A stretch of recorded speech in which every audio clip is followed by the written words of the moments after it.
নমস্কাৰ গাঁও চহৰ জিলা খবৰ কাহিলীপাৰা দুৰ্ঘটনা সংঘটিত কৰা 108ৰ চালক ৰেকিবুদ্দিন আহমেদৰ আত্মসমৰ্পণ ৰঙিয়া থানাত আত্মসমৰ্পণ ৰেকিবুদ্দিন আহমেদৰ 108ৰ চালক ৰেকিবুদ্দিন আহমেদৰ বিৰুদ্ধে দিছপুৰ থানাত তৰিছিল এজাহাৰ দিছপুৰ থানাত ৰেকিবুদ্দিনৰ বিৰুদ্ধে এজাহাৰ লুনা ভাৰদ্বাজৰ পৰিয়ালৰ ৰেকিবুদ্দিনে চলোৱা 108ৰ খুন্দাতে মৃত্যু হৈছিল বঙাইগাঁৱৰ লুনাৰ দিছপুৰ আৰক্ষীয়ে ইতিমধ্যে 108 এম্বুলেন্সখন জব্দ কৰিছে আৰু লগতে আত্মসমৰ্পণ কৰিছে চালক ৰেকিবুদ্দিন আহমেদে ৰেকিবুদ্দিন আহমেদ যিগৰাকীয়ে ইতিমধ্যে ঘটনা সংঘটিত কৰাৰ পিছতে পলায়ন কৰিছিল টেলিফোনিক বাৰ্তালাপতে উল্লেখ কৰিছিল যে কিছু সময়ৰ পিছতে তেওঁ আত্মসমৰ্পণ কৰিব আৰু সেই অনুসৰি ৰঙিয়া থানাত ইতিমধ্যে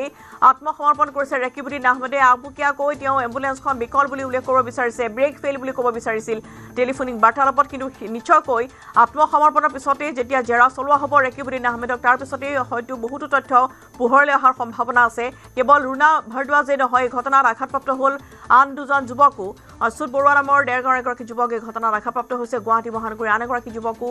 আঘাতপ্ৰাপ্ত হৈছে ঘটনা য'ত আচলতে আৰু লুনা ভাৰদ্বাজ যিগৰাকী বঙাইগাঁৱৰ যুৱতীগৰাকীৰ মৃত্যু হৈছে সৰস্বতী পূজাৰ আনন্দ উল্লাসৰ মাজতে গুৱাহাটী মহানগৰীত সংঘটিত হ'ল এই শোকাবহ পথ দুৰ্ঘটনা য'ত আচলতে এগৰাকী যুৱতীয়ে প্ৰাণ হেৰুৱালে আৰু সমান্তৰালভাৱে 108ৰ চালকৰ ভুলৰ বাবে এনেধৰণৰ এটা ঘটনা সংঘটিত হ'ল য'ত ৰেকিবুদ্দিন আহমেদ নামৰ যিগৰাকী চালক আছিল ঘটনা সংঘটিত হোৱাৰ পিছতে পলায়ন কৰিছিল ৰেকিবুদ্দিন আহমেদে কিন্তু কিছু সময়ৰ পূৰ্বে বৰ্তমান ৰঙিয়া থানাত আত্মসমৰ্পণ কৰিছে ৰেকিবুদ্দিন আহমেদে 108 এম্বুলেন্সখনে মহতিয়াই নিছিল কেইবাখনো দুচকীয়া বাহন এয়া তথ্য আহিছে পোহৰলৈ শম্ভু শৰ্মা নামৰ আন এজনকো খুন্দা মাৰিছিল এম্বুলেন্সখনে য'ত আহত হৈছে শম্ভু শৰ্মা খুন্দিয়াইছিল এম্বুলেন্সখনে দুৰ্ঘটনা আহত শম্ভু শৰ্মাৰ অৱস্থা বৰ্তমান গুৰুতৰ বুলি জানিব পৰা গৈছে দুৰ্ঘটনা সংঘটিত কৰা 108ৰ চালকৰ বিৰুদ্ধে শম্ভু শৰ্মাৰ পৰিয়ালেও এজাহাৰ দাখিল কৰিছে লুনা ভাৰদ্বাজ আৰু শম্ভু শৰ্মা দুইটাকৈ পৰিয়ালে দাখিল কৰিছে দিছপুৰ থানাত এজাহাৰ 108ৰ চালকৰ ভুলৰ বাবেই শম্ভু শৰ্মা নামৰ আন এগৰাকী ব্যক্তিও ইতিমধ্যে আঘাতপ্ৰাপ্ত হৈছে বৰ্তমান সংকটজনক অৱস্থাত তেওঁ চিকিৎসাধীন হৈ আছে কেইবাখনো দুচকীয়া বাহন মহতিয়াই নিছিল যিহেতু কাহিলীপাৰা যিটো ট্ৰেফিক পইণ্ট আছিল য'ত আচলতে পাহাৰৰ ওপৰৰ পৰা নামি আহিছিল এই এম্বুলেন্সখন যিটো GMC ৰোডৰ যিটো পাহাৰৰ ওপৰৰ ৰাস্তা আছিল সেই ওপৰেদি আহি থাকোঁতেই কাহিলীপাৰা জটিয়াৰ যিটো ট্ৰেফিক ছিগনেল আছিল সেই তাতে ছিগনেলতে এই ঘটনাটি সংঘটিত হ'ল য'ত এখন আমি বাহন দেখুৱাইছোঁ শম্ভু শৰ্মা নামৰ আন এগৰাকী যুৱকৰ পৰিয়ালে ইতিমধ্যেই চালক ৰেকিবুদ্দিন আহমেদৰ বিৰুদ্ধে গোচৰ ৰুজু কৰিছে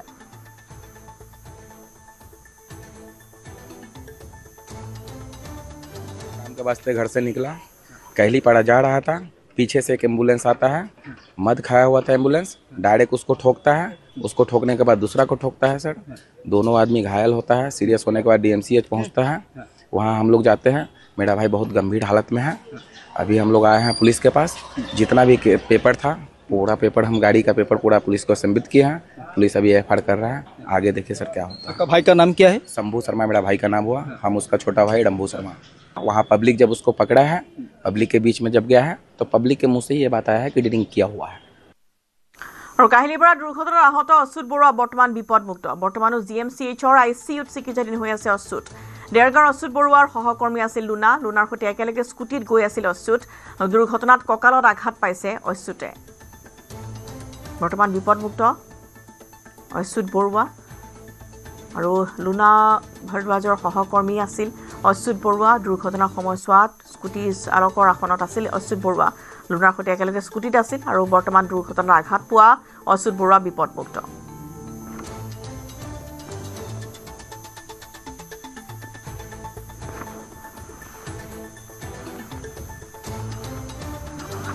ICUত আছে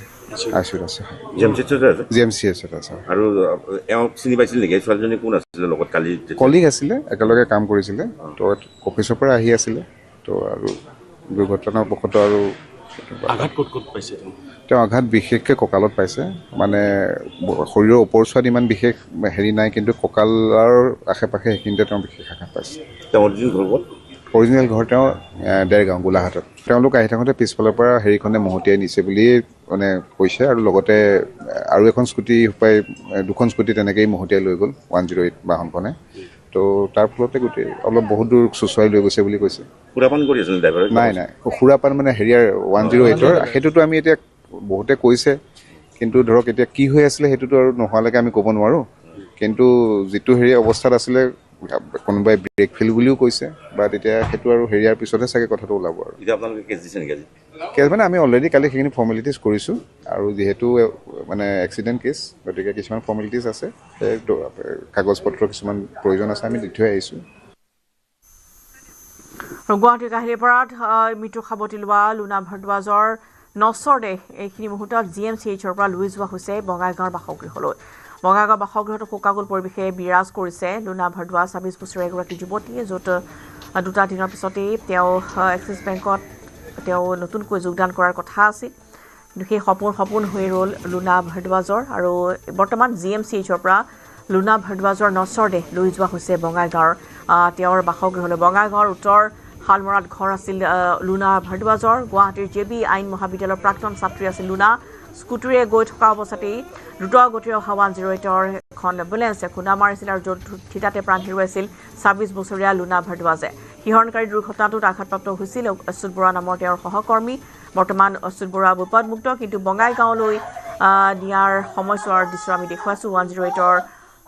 খুন্দাত মৃত্যু সাৱটি লোৱা লুনা ভাৰদ্বাজৰ নচৰ দেহ বৰ্তমান লৈ যোৱা হৈছে বঙাইগাঁৱৰ বাসগৃহলৈ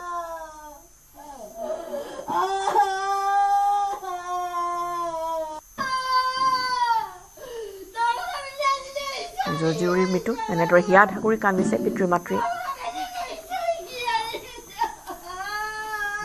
তেখেতে ড্ৰাইভাৰজনৰ কণ্টেক্ট কৰিছে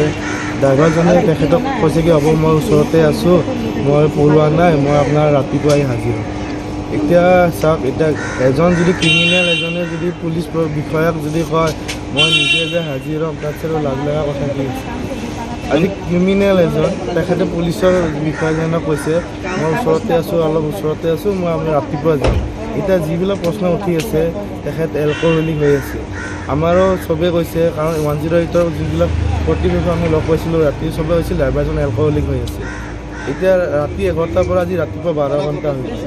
এতিয়ালৈকে তেখেতক আটক কৰা নাই তেখেতে আত্মসমৰ্পণ কৰিব নিছে কিন্তু পুলিচৰ বিষয়াজনৰ তাত গোটেই এভিডেন্স আছে তেখেতৰ তথ্য আছে পৰিচয় আছে তাৰপিছত এৰেষ্ট নকৰি এতিয়া আপোনাৰ কি টেষ্ট কৰাব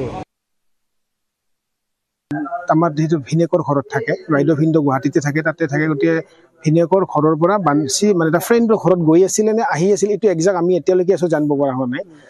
তাৰপিছত তেনেকৈ আহি থাকোঁতে কাহিলীপাৰা সেইখিনিতে এখন তীব্ৰবেহী 108 খুন্দোৱা বুলি শুনা পালোঁ তেনেকৈ তাতে মানে শেষ নিশ্বাস ত্যাগ কৰা বুলি শুনিছোঁ আৰু আমি এক্সিডেণ্ট হওঁতে 108কে মাতোঁ প্ৰথমতে গতিকে সেই 108 খুন্দিয়াৰ ফলত তেনেকৈ খুন্দিয়াই থৈ যোৱাটো বহুত ডাঙৰ এটা মানে চালকৰ গাফিলতি বুলি ক'ম গতিকে তেনেকুৱা ধৰণৰ চালকৰ মানে বিৰুদ্ধে বিহিত ব্যৱস্থা ল'ব লাগে চৰকাৰে এইটো মানে আমি আহ্বান জনাম আৰু চৰকাৰক আৰু কাহিলীপাৰা দুৰ্ঘটনা সংঘটিত কৰা এম্বুলেন্সখনৰ নাছিল ব্ৰেক সাংবাদিকৰ হোৱা টেলিফোনিক বাৰ্তালাপত পলাত যিগৰাকী ৰেকিবুদ্দিন আহমেদ চালক আছিল তেওঁ মন্তব্য কৰিছিল যে বহুদিন ধৰি বিকল হৈ আছিল এম্বুলেন্সখন ভাল কৰিবলৈ নিয়াৰ সময়ছোৱাতে দুৰ্ঘটনা সংঘটিত হোৱা বুলি তেওঁ উল্লেখ কৰিছে আৰু ৰেকিবুদ্দিন আহমেদৰ ঘৰ কামৰূপৰ দগাঁৱত ইতিমধ্যে ৰঙিয়া থানাত আত্মসমৰ্পণ কৰিছে ৰেকিবুদ্দিনে ইয়াৰ লগা নাছিল সেইটো কাৰণে মানে 15 তাৰিখে ৰাতি গাড়ীটো তাতে থৈ পেলাই গুচি আহিলে যোৱাকালি আমাৰ যিটো EMI ছাৰ থাকে ন EMI ছাৰে ক'লে যে গাড়ীখন কালি মেকানিক গৈছে তুমি ইয়াৰ চাবিটো মানে ইয়াতে আছিল আমাৰ বাচনতে চাবিটো লৈ যোৱা তুমি লৈ পেলাই চাবিটো তাতে দি দিবা যদি গাড়ীখন মানে চলাব পৰা অৱস্থা হয় ভাল কৰি দিয়ে মেকানিক ক'ব নহয় যদি সেনেকৈ কয় ভাল হয় তেতিয়াহ'লে তুমি বাচনলৈকে গাড়ীখন লৈ আহিবা হয় আৰু যদি গাড়ীখন ভাল নহয় তেতিয়াহ'লে মেকানিক লহৰাত ৱৰ্কশ্বপত লৈ যাব পিছত মই গ'লো GMC লৈ গৈ মই চাবিটো দি দিলোঁ মেকানিক মানে আগতে সেইখিনি ঠিক কৰিয়ে থৈছিল তথাপি মানে সিহঁতে ব্ৰেকৰ কামো কিবা কৰিছিল নেকি মই তাৰপিছত ঠিক হোৱা বুলি ক'লে সিহঁতে এবাৰ টেষ্ট কৰি চালে ঠিক হোৱা বুলি ক'লে মোৰো ঠিকেই আছে বাৰু ঠিক হৈছে সিহঁতে ক'লে আমাক হোৱাটছআপলৈকে লৈ পেলাই তাতে থৈ পেলাই তুমি ড্ৰপ কৰি গুচি যাবা মোৰো ঠিক আছে সেনেকৈ হ'লে মই পাহাৰৰ ওপৰত সেইটো ৰাস্তাখিনি জেগাটো কি কয় মই একচুৱেলি গম নাপাওঁ বাৰু পাহাৰৰ ওপৰত যিটো আহিব পাৰি কাহিলীপাৰা ওলাব পাৰি হয় সেইটোৰে মই আহিলোঁ তাৰমানে ব্ৰেকটো মানে ইমান এটা আগৰ দৰে কাম কৰা নাই নহ'লে মই মেকানিকজনক কৈছিলোঁ বোলো দাদা ব্ৰেকটো আগৰ দৰে কাম কৰা নাই অলপমান কিন্তু কমি আছে ব্ৰেকটো আপোনালোকৰ ব্ৰেকৰ কাম কিবা কৰিছিলে নেকি তাৰপৰা ক'লে ব্ৰেকৰ কাম মই একো কৰা নাই বাকী ক্লাছৰ মানে চিলিণ্ডাৰ ফাটি গৈছিল চিলিণ্ডাৰৰহে কাম কৰিছোঁ বাকী ব্ৰেকটো এনেকুৱাই বোলো ইয়াতে ডিছপ্লেত এটা সেয়া চিগনেল আহিব না চিগনেলটো একো নাই সেইটো মানে কিবা এটা এৰি যোৱা বুলি ক'লে ব্ৰেকৰ কৈছে একো নাই সেইটো ঠিক হৈ যাব তাৰপৰা মই লাহে লাহে আহি আছোঁ স্পীডত হোৱা নাই বাৰু তাৰপৰা যিখিনি য'ত এক্সিডেণ্ট হ'ল সেইখিনিত মানে একদম সেইখিনি বহুত ডাউন ন পাহাৰৰ পৰা নামি বহুত ডাউন হ'লে তাতে ব্ৰেকটো পুৰা একদম যেতিয়া আগত স্কুটি ক্ৰচিং হয় তাতে আৰু মই লাহে লাহে আহিছোঁ এনেও লাহে আহিছোঁ মই আগৰ পৰাই সেইখিনি পুৰা যেতিয়া ব্ৰেকটো মাৰিলোঁ ব্ৰেকটো কাম কৰা নাই পুৰা ফেইল হৈ গ'লে সেইবাৰ ব্ৰেক মই হেণ্ড ব্ৰেক মাৰিলোঁ কাম কৰা নাই এতিয়া আগৰ ফালে স্কুটিখন আছে স্কুটিখন এবাৰ ছিংগল মানুহ আছিলে এজন ফাৰ্ষ্ট সেইটো মই দেখা পাইছোঁ ছিংগলজনৰ তাত লাগি যোৱাৰ পিছত মই কি কৰোঁ এতিয়া ব্ৰেক মাৰিলোঁ একো কাম কৰা নাই তাৰপিছত আগৰজনে ছোৱালীজনীত লাগিল পিছত মই আগৰ ফালে গ'লে আৰু বহুত কিবা কানি হৈছে তাৰপিছত মই লেফ্ট চাইডে কাটি ৰেলিঙত লগাই পেলাই গাড়ীখন কিবা কণ্ট্ৰল কৰিলোঁ আৰু মই এনে হৰণ মাৰি চিঞৰো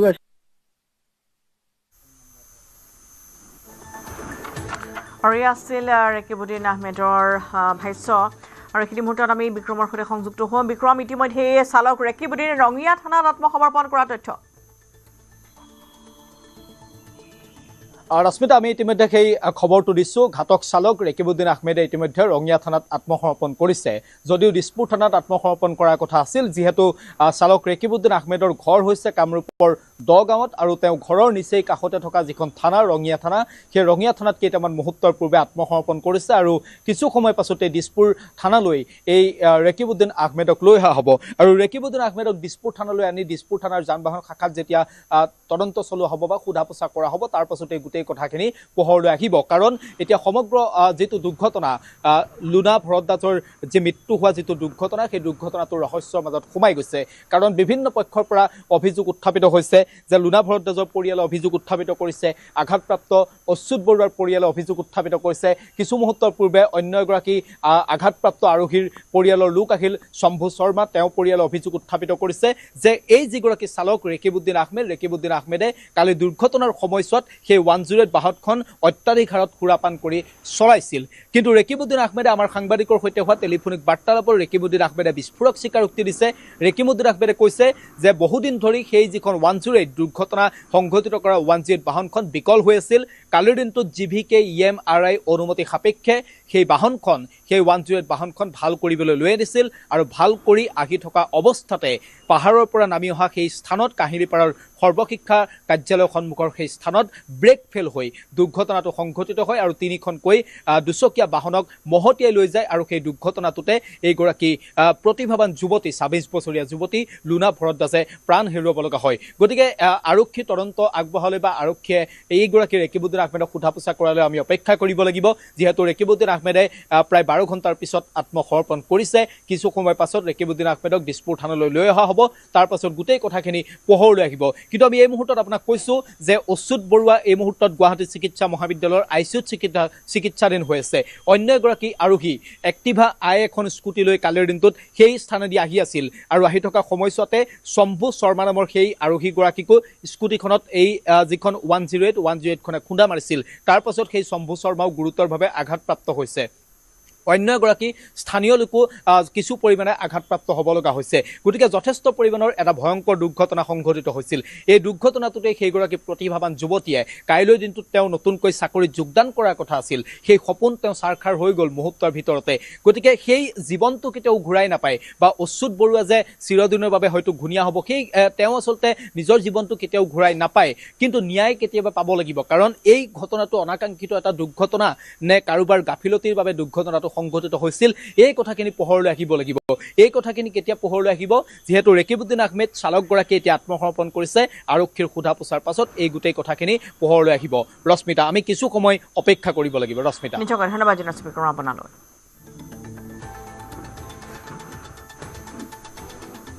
এখন 108 এম্বুলেন্সে যি দুৰ্ঘটনা সংঘটিত কৰিছিল আৰু এগৰাকী ছোৱালীৰ মৃত্যুবৰণ বা নিহত হৈছে বুলি আমি জানিব পাৰিছোঁ আমি সদৌ অসম এখন মৃত্যুঞ্জয় কৰ্মচাৰী সন্থা পৰিয়ালৰ পৰা মৃতকৰ পৰিয়াললৈ সমবেদনা জ্ঞাপন কৰিছোঁ লগতে ক'ব বিচাৰিছোঁ যে সদৌ অসম এখন মৃত্যুঞ্জয় কৰ্মচাৰী সন্থাৰ কৰ্মচাৰী ইয়াত জড়িত নহয় ইয়াত জড়িত হৈছে একমাত্ৰ জিভিকে EMRI এই কোম্পানীটোৰ গাফিলতিৰ বাবে আমি যেতিয়া কৰ্মবিৰতিত আহিছিলোঁ সেই সময়ত বাৰে বাৰে আপোনালোকৰ সংবাদ মাধ্যমৰ যোগেদি উত্থাপন কৰি আহিছিলোঁ যে অপ্ৰশিক্ষণপ্ৰাপ্ত অনভিজ্ঞ চালকৰ দ্বাৰা গাড়ীসমূহ গতাই দিয়া হৈছে এই গাড়ীসমূহ এনেদৰে চলোৱাৰ বাবে আজি এনেদৰে দুৰ্ঘটনা সংঘটিত হৈছে আজি থকা মোটামুটি 6 বছৰে হ'ল। তাই ইয়ালে JB ল কলেজৰ পৰা ল কৰিছে। ল পাছ কৰি উঠি তাই বেংকত কাম কৰি আছিল। তাই যোৱাকালি এক্সিছ বেংকৰ এপইণ্টমেণ্ট আহিছিল, মানে মঙলবাৰে তাই এক্সিছ বেংকত এজ এ লোন ডিপাৰ্টমেণ্টত তাই জইনিং আছিল। তেখেতে যদি পাব্লিককে যদি মাৰ্ডাৰ কৰে, এইটো ডাইৰেক্ট মাৰ্ডাৰ ন, এইটোতো এনেকুৱা নহয় ন। প্ৰিপেণ্ড আৰু শুনামতে দুজনক খুন্দাইছে, এখেতক খুন্দাই তেখেতে পলাইছে। তেখেতে এম্বুলেঞ্চে যদি পলায় বাকীবিলাকৰ ছেফটি ক'ত থাকিব? এম্বুলেঞ্চত ৰোগী লৈ যায় মানুহক। আজি মোৰ পেচেণ্ট, মোৰ মেণ্টেলি অৱস্থা ভাল নহয়। তেজৰ গাঁতি মই আনকি ট্ৰলি তাতে উঠাইছোঁ, মৰ্গলৈ মই নিজে ঠেলি নিব লগা হৈছোঁ। এইটো আমাৰ গভৰ্ণমেণ্ট এইপিনে 3rd গ্ৰেড বা 4th গ্ৰেডৰ ইমান এপইণ্টমেণ্ট দি আছে। ভাল কাম যদি কৰিছে আমাৰ পাব্লিকক সহায় কৰক। আজি মোৰ ঘৰৰ মানুহ, মই যদি GMC টো মৰ্গলৈ মই ঠেলি নিব লাগে, তেনেহ'লে কি অৱস্থা হ'ব? তেখেতে প্ৰাইভেট ফাইনেন্স কোম্পানী এটাত আছিল আৰু নতুনকৈ ক'ৰবাত জইন কৰা কথা আছে এক্সিছত। কিন্তু আৰু যিটো ঘটনাটো হৈছে, এতিয়া আমি যোনটো ইয়াৰে এম্বুলেঞ্চৰ ড্ৰাইভাৰবিলাক আহিছিল, সিহঁতে ডাইৰেক্টলি কৈছে যদি এইটো এম্বুলেঞ্চে খুন্দিছে, সেই ড্ৰাইভাৰজনে মদ খাই চলাব লাগিব। তাৰ বাহিৰে আমাৰ সুস্থ ড্ৰাইভাৰে কেতিয়াও এক্সিডেণ্ট নকৰে। আজি চাওক, এটা 26 বছৰ এতিয়া ঘৰৰ কি অৱস্থা হৈছে। সৰু ছোৱালী এজনী অকালতে মৃত্যু সাৱটি ল'লে। পৰিয়ালত কোন কোন আছে? পৰিয়ালত তেখেতৰ ডাঙৰ বায়েক আৰু মাক দেউতাক।